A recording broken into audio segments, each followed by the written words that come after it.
Halo guys, welcome back to my YouTube channel. Oke, baiklah, kita balik lagi ya di channel YouTube gue. Mungkin teman-teman udah sering nonton gitu ya, maupun video-video yang udah saya buat. Ini videonya nggak seberapa, tapi kan ada aja gitu yang diupload. Oke, baik teman-teman. Mungkin sebelumnya aku perkenalan diri lagi sebelumnya. Oke, perkenalkan nama saya Muhammad Edi Arfan. Uh, dari Universitas Bidayah Mahakam Samarinda. Fakultas Ilmu Sosial dan Ilmu Politik, Prodi Administrasi Publik. Oke, baik teman-teman. Kali ini kita bakalan bahas tentang Undang-Undang Nomor 1 Tahun 2022 tentang hubungan keuangan antara pemerintah pusat dan pemerintah daerah. Oke teman-teman. Jadi kita akan membahas apa sih hubungannya antara keuangan pemerintah pusat dan pemerintah daerah. Oke, adapun undang-undang ini terbit itu dikarenakan dirubahnya untuk menggantikan Undang-Undang nomor 33 tahun 2004 tentang perimbangan keuangan pemerintah pusat dan pemerintah daerah. Oke, baik teman-teman. Ini kita masuk ke bagian pertama yaitu konsepsi undang-undang HKPD. Itu dalam rangka mewujudkan desentralisasi fiskal yang adil dan transparan, akuntabel dan berkinerja. Oke, baik teman-teman. Kita next ke slide kedua. Ini saya akan jelaskan juga tentang kerangka pikir undang-undang HKPD. Undang-undang HKPD didesain untuk memperkuat desentralisasi fiskal guna mewujudkan pemerataan layanan dan kesejahteraan. Undang-undang tentang hubungan keuangan antara pemerintah pusat dan pemerintah daerah memiliki beberapa tujuan, yaitu yang pertama untuk meningkatkan kapasitas fiskal daerah, PAD meningkat, transfer yang berkualitas, putusan akses pembayaran, dan juga untuk meningkatkan kualitas belanja daerah. Fokusnya itu belanja dan optimalisasi, ditambah harmonisasi kebijakan fiskal pusat daerah, dan juga perbaikan kualitas output dan outcome layanan dan pemerataan layanan dan kesejahteraan di lingkungan masyarakat. Oke, kita next. Kita bahkan bagi pembahasan ini dalam beberapa pilar, sampai 4 pilar teman-teman. Jadi kita mulai dari pilar pertama yaitu mengurangi ketimpangan horizontal dan vertikal menuju pemerataan layanan dan kesejahteraan. Next. Baik, kita bakal mulai bahas ini dan desain transfer ke daerah. Desain pengelolaan transfer ke daerah untuk mengurangi ketimpangan dan mendorong perbaikan kualitas belanja yang efisien dan efektif melalui TKD yang berbasis kinerja. Dibagi menjadi tiga. Yang pertama, dana bagi hasil. Alokasi untuk daerah penghasil daerah mengelola dan non-penghasil terdampak eksternalitas negatif. Kedua, memperhatikan kinerja dukungan dan kinerja dalam konsep lingkungan. Tiga, penggunaan sesuai daerah dan diarahkan sebagian NIS, JKN, reboisasi, dan sebagainya. Masuk ke dana alokasi umum. Dana alokasi umum itu memiliki isi mampu mempertimbangkan tingkat kebutuhan pendanaan dan target pembangunan. Berbasis unit cost, memperhatikan kebutuhan dasar pelayanan, pemerintahan, target layanan, jumlah penduduk, karakteristik wilayah, daerah kepulauan, dan daerah berbasis sektor tertentu dalam sebuah peristiwa pertanian dan perikanan. Penggunaan DAU dilakukan sesuai kinerja daerah dalam pencapaian layanan publik. Kita masuk ke dalam alokasi khusus, teman-teman. Isinya itu bersifat kemudahan sesuai prioritas nasional, fokus pada pencapaian target kinerja, perencanaan, pengalokasian, dan sinergi pendanaan lainnya. Dan juga dana otsus dan DAES untuk daerah yang memiliki ekonomi khusus dan keistimewaan dan dilaksanakan berdasarkan RPJMN dan RPJMD serta target kinerja. Masuk ke dana desa. Dana desa mengalokasikan memperhitungkan kinerja pemerintah dapat menentukan fokus penggunaan dana desa setiap tahunnya sesuai prioritas. Dan juga pemerintah dapat memberikan insentif fiskal bagi pemuda yang memiliki kinerja baik dalam memberikan layanan publik, teman-teman. Kita next ke slide berikutnya. Ini adalah pengaturan dan dampak redesign dana bagi hasil, teman-teman. Jadi redesign dana bagi hasil untuk meningkatkan kapasitas fiskal daerah, yaitu dalam rangka mengurangi vertical imbalance, penguatan aspek kepastian alokasi dan mendorong kinerja daerah. Jadi tujuannya seperti itu teman-teman. Dari kondisi existingnya itu terbagi jadi 3 teman-teman. Tingginya deviasi antara alokasi dan realisasi DBH sehingga menimbulkan kurang bayar dan lebih bayar DBH dan berpotensi menimbulkan silpa. Yang kedua, alokasi dana bagi hasil belum mendorong Pemda untuk berpartisipasi dalam peningkatan pendapatan negara dan perbaikan lingkungan. Ketiga, alokasi DBH belum mempertimbangkan dampak eksternalitas negatif dan eksplorasi SDA terhadap daerah yang berbatasan langsung dan daerah pengolah. Jadi itulah kekurangan maupun yang terjadi di lapangan, teman-teman. Adapun dampak terhadap alokasinya, teman-teman, terbagi jadi 4, teman-teman. Adanya peningkatan bagi hasil bagi daerah terdampak eksternalitas, termasuk daerah pengolah dan daerah yang berbatasan langsung dengan daerah penghasil, teman-teman. Pengalokasian berdasarkan realisasi T kurang 1 memberi perhatian alokasi sehingga alokasi menjadi lebih presisi, teman-teman. Alokasi berdasarkan kinerja sebagai apresiasi kepada daerah yang memperhatikan aspek pemeliharaan lingkungan. Jadi kita masukkan ketiga daerahnya naik, teman-teman, dari 48% sampai 0,89%, teman-teman, di 3 daerah dan di 262 daerah kabupaten kota. Dan total anggarannya itu ada 3,85 triliun, teman-teman.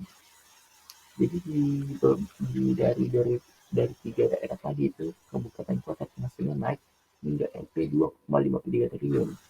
Kabupaten kota lainnya naik hingga 1,32 triliun, teman-teman. Itulah simulasi menggunakan realisasi DBH tahun 2021.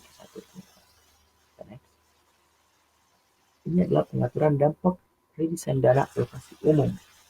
Ini kondisi ekspektasinya, teman-teman, ya. Pemerataan kemampuan keuangan membaik, namun masih menjadi ketimpangan kinerja layanan publik.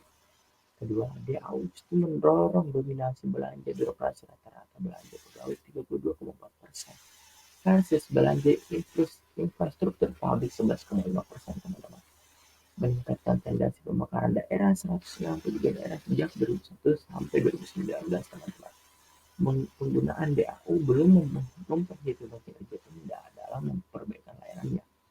Itu adalah staf permasalahan yang ada di desain dana alokasi umum, teman-teman. Adapun tujuan yaitu untuk pola belanja yang lebih fokus pada layanan publik. Kedua, pengurangan ketimpangan fiskal antar daerah. Ketiga, percepatan equalisasi layanan publik antar daerah melalui penggunaan DAU sebagai kinerja daerah. Dampaknya apa, teman-teman? Dampaknya terhadap alokasi tersebut, daerah naik 39,48% di 16 provinsi dan 138 kabupaten kota. Juga daerahnya turun di 0 provinsi dan juga 0 kabupaten kota. Indeksnya semakin menunjukkan perbaikan ketimpangan, teman-teman. Nah, next, teman-teman. Dan ini adalah pengaturan dan dampak redesign dana alokasi khusus. Kita lihat dari kondisi ekspektasinya itu DAK seharusnya menjadi skema penunjang, namun menjadi sumber utama belanja modal. Yang kedua, sebagian besar DAK fisik reguler untuk kegiatan rutin pembangunan SPM yang idealnya dipenuhi. Kalau DAU belum integrasi kurang bersinergi dengan belanja lainnya seperti DAK non fisik tiba daerah dengan TP atau pendanaan lain dari pinjaman hibah. Desain perubahan. Adapun tujuan dari redesign dana alokasi khusus yaitu peningkatan sinergi dan efisiensi belanja pusat dan daerah. Kedua, pengerjaan ketersediaan layanan di kawasan ketinggalan karena dia akan lebih fokus. Juga kesalahan output outcome antara pusat dan daerah. Dampak terhadap alokasi mendorong sinergi belanja pusat dan daerah sehingga menimbulkan kesalahan output outcome pusat daerah. Adanya sinergi pada akar fisik dan akar non fisik di daerah Dekon T dan per P atau pendanaan lainnya dari pinjaman hibah. Kedua, pencapaian prioritas nasional bisa lebih diselaraskan dalam pembangunan daerah. Empat, menghapus kewajiban dana berdamping sehingga menimbulkan efisiensi belanja daerah dan fokus pada belanja utama lainnya. Seperti itu. Kita next. Pengaturan transfer ke daerah, dana otsus, dana keistimewaan, dana desa, dan intensif fiskal. Baik, kita mulai dari intensif otsus dan keistimewaan, teman-teman. Pengawasan berdasarkan organik, perbaikan tata kelola otsus, dan dana keistimewaan DIY. Pengelolaan dana otsus dan dana keistimewaan DIY mengacu pada RPJMN, RPJMD, dan target kinerja. Yang kedua, dapat diserahkan kepada kabupaten kota di wilayah DIY untuk mendanai urusan keistimewaan. Kedua, dana desa. Pengawasan menambahkan komponen di dalam kinerja desa dalam proses penggunaan pemerintah dapat menentukan fokus penggunaan dana desa setiap tahunnya sesuai dengan prioritas nasional. Kita masuk ke intensif fiskal. Dasar pemberian pemerintah dapat memberikan insentif fiskal kepada daerah atas pencapaian kinerja berdasarkan kriteria tertentu. Kriteria pemberian kriteria tertentu berupa perbaikan dan atau pencapaian kinerja pemerintah daerah antara lain pengelolaan daerah, pelayanan umum, pemerintahan pelayanan dasar.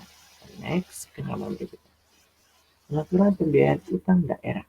Dalam rangka akselerasi pembangunan daerah dapat melakukan pembiayaan utang daerah dengan tetap mengutamakan prinsip-prinsip kehati-hatian dan kesinambungan fiskal. Penguatan prudentiality mengutamakan prinsip kehati-hatian. Instrumen kebijakan harus mendapatkan persetujuan DPRD dalam pembahasan RAPBD. Simplifikasi prosedur. Yang kedua, dapat melebihi sisa masa jabatan kepala daerah setelah mendapat pertimbangan dari Menkeu, Mendagri, Menteri PPKN, dan Bappenas. Ketiga, penerimaan pinjaman dari pusat dan perlindungan obligasi dan sukuk dilakukan setelah mendapatkan persetujuan Menkeu dan pertimbangan Mendagri. Keempat, kewajiban pelanggaran pembayaran kembali dalam APBD dan adanya sanksi administrasi. Yang kelima, pengendalian defisit dan pembiayaan utang oleh Kementerian Keuangan, teman-teman. Perluasan skema konvensional dan syariah. Instrumen kebijakan, skema pembiayaan daerah terbagi tiga: pinjaman daerah, obligasi daerah, sukuk daerah. Yang ketiga, penggunaan pembiayaan mengutamakan pemanfaatan instrumen kebijakan. Penggunaan pembiayaan utang daerah diutamakan untuk pembiayaan pembangunan infrastruktur daerah. Yuk kita next, teman-teman. Pengaturan sinergi pendanaan. Oke, ini pengaturannya teman-teman, ini secara luasnya kita tidak perlu membahas karena ini sudah dijelaskan secara desain, teman-teman. Jadi cukup kita amati saja dari desain. Ada dari pengaturan dana bagi daerah. Bagi daerah yang mempunyai kapasitas fiskal sangat tinggi, banyak pembangunan kualitas layanan publik yang relatif baik.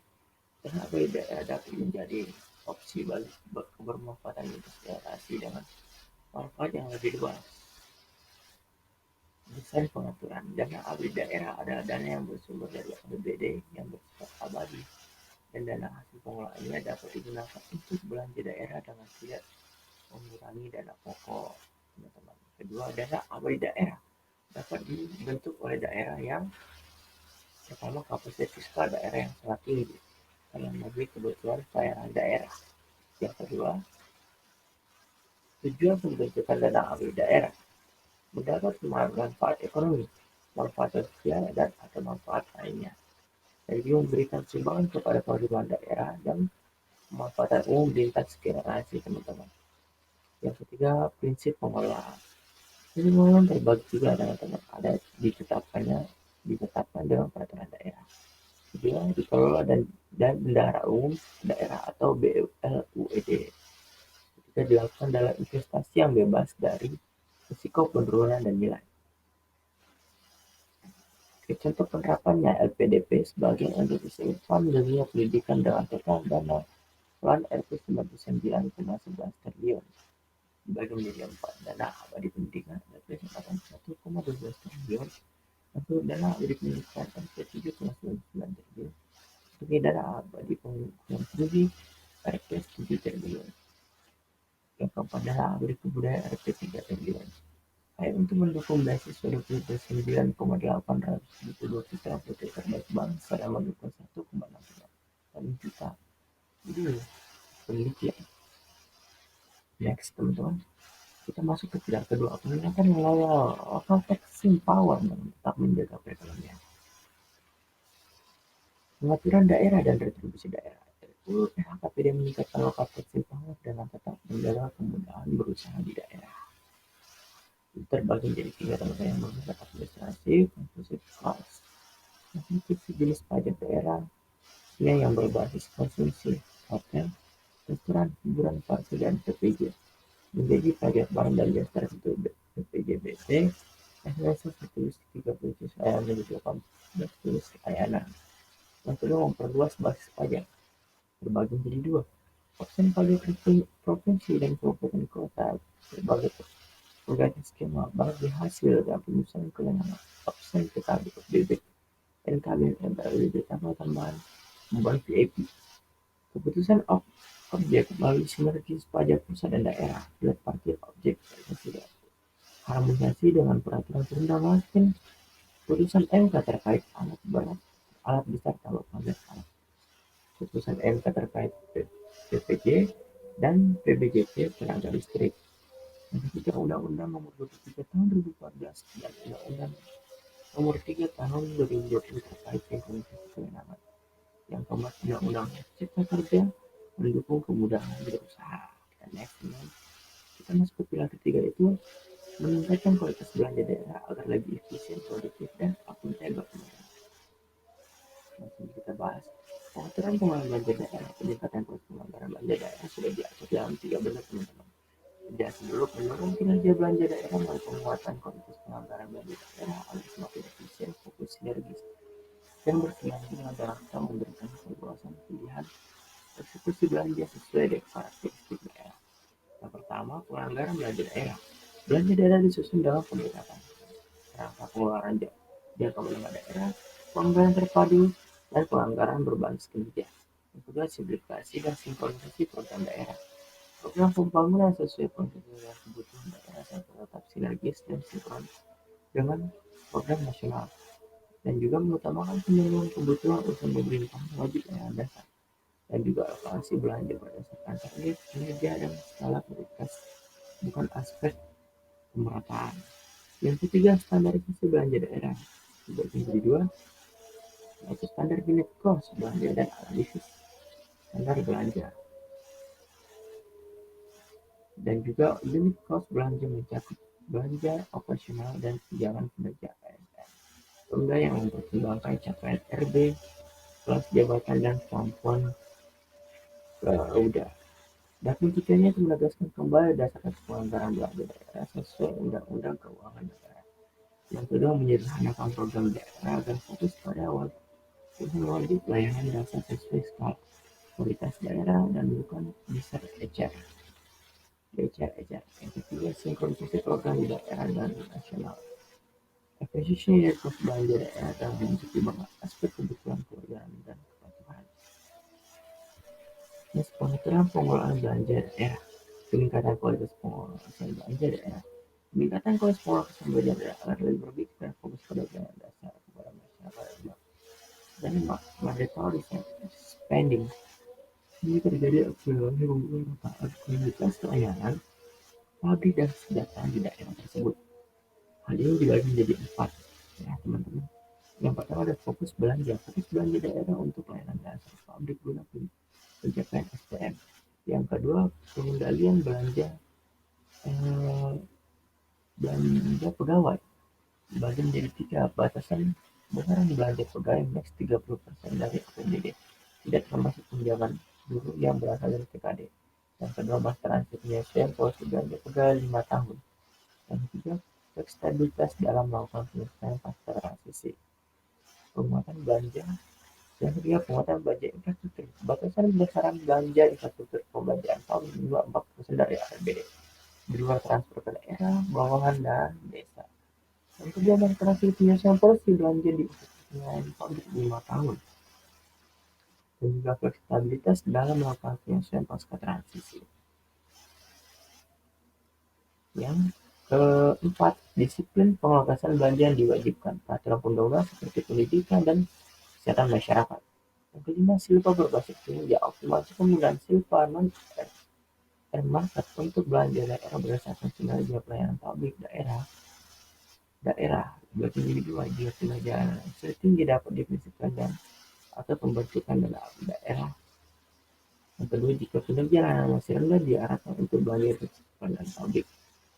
Seluruh instrumen bertujuan agar dapat memastikan fungsi alokasi APBD dapat berjalan secara optimal untuk mendanai pelayanan publik dan kesejahteraan masyarakat. Kita next.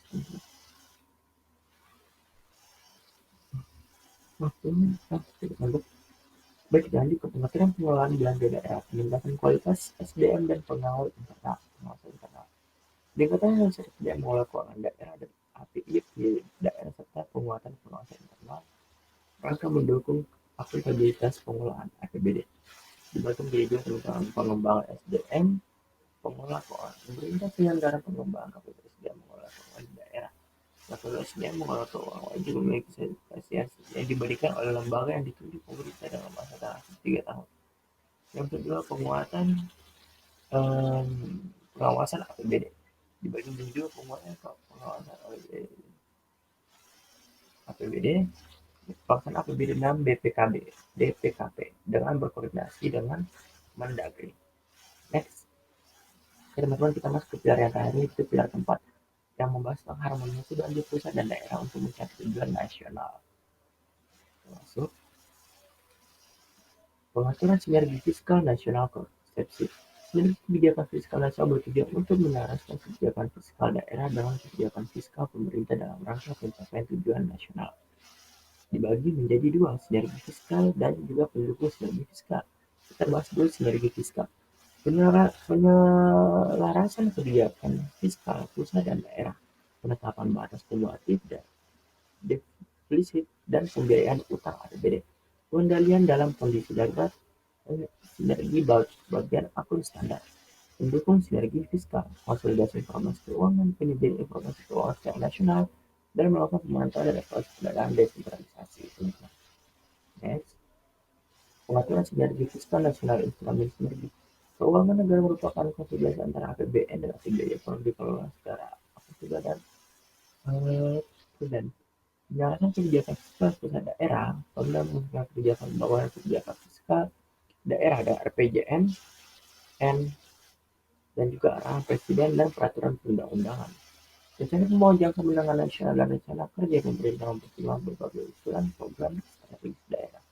Penyelesaian dengan rencana pembangunan jangka menengah nasional dan rencana kerja pemerintah dilakukan melalui penyelesaian target kinerja makro daerah dan target kinerja program daerah dengan prioritas nasional. Teman-teman, yang kedua, penetapan batas kumulatif defisit dan pembiayaan utang APBD. Menteri menetapkan batas maksimal defisit APBD baik secara kumulatif maupun untuk masing-masing daerah setiap tahunnya untuk menjaga kepentingan dan stabilitas fiskal, yaitu sebanyak 3% batas maksimum kumulatif defisit APBN dan APBD. Dan juga perkiraan PDB yaitu 60% jumlah kumulatif maksimum pinjaman pemerintah dan pembayaran utang daerah. Pengendalian dalam kondisi darurat. Dalam kondisi darurat, pemerintah dapat mewajibkan daerah untuk melakukan pengutamaan penggunaan alokasi anggaran untuk kegiatan tertentu, seperti perubahan alokasi dan perubahan penggunaan APBD. Yang kedua, penyesuaian besaran berdasarkan pengendalian defisit dan pembiayaan utang daerah. Yang keempat, sinergi bagian akun standar. Sinergi bagian akun standar dilakukan prinsip sedikit melalui penyelesaian program dan kegiatan serta keluaran dengan kewenangan daerah sesuai dengan ketentuan peraturan perundang-undangan. Nah, yang terakhir adalah pengaturan sinergi fiskal nasional instrumen pendukung sinergi keuangan negara merupakan konsolidasi antara APBN dan APBD sehingga perlu didukung dengan sistem informasi yang dapat melakukan konsolidasi keuangan pusat dan daerah dan sistem money yang efektif, teman-teman. Dibagi menjadi dua, yaitu penyajian dan konsolidasi informasi keuangan dan pemantauan dan evaluasi. Nah, pemerintah membangun sistem informasi untuk kebijakan fiskal nasional berbasis interkoneksi dan interoperabilitas. Dalam rangka penyedia informasi keuangan daerah secara nasional, pemerintah daerah menyediakan informasi keuangan daerah secara digital dan jaringan. Dan juga dalam pemantauan dan evaluasi dilakukan misalnya sedikit terhadap pelaksanaan TKD dan pelaksanaan APBD. Pemantauan dan evaluasi dilakukan melalui platform digital sistem informasi keuangan daerah, dan informasi lainnya. Pemantauan dan evaluasi dapat dijadikan dasar kebijakan fiskal nasional TKD dan pemberian sanksi dan insentif. Ya, teman-teman, mungkin dari pemaparan tadi itu sangat bermanfaat bagi kita. Mungkin teman-teman juga bisa menyimak dengan baik. Adapun yang bisa sedikit saya simpulkan berkaitan dengan undang-undang APBD tadi itu yang tujuan untuk menciptakan alokasi sumber daya nasional yang efisien melalui hubungan keuangan antara pemerintah pusat dan pemerintah daerah yang transparan, akuntabel, dan juga berkeadilan guna mewujudkan pemerintahan, layanan, dan juga pemerataan layanan publik dan peningkatan kesejahteraan masyarakat di seluruh pelosok negara Kesatuan Republik Indonesia, teman-teman. Oke, teman-teman, mungkin itu saja yang bisa kita bahas di pertemuan kita kali ini. Jika ada kesalahan kata maupun penyebutan nama, mohon dimaafkan karena sebaik-baiknya itu juga datang dari Allah.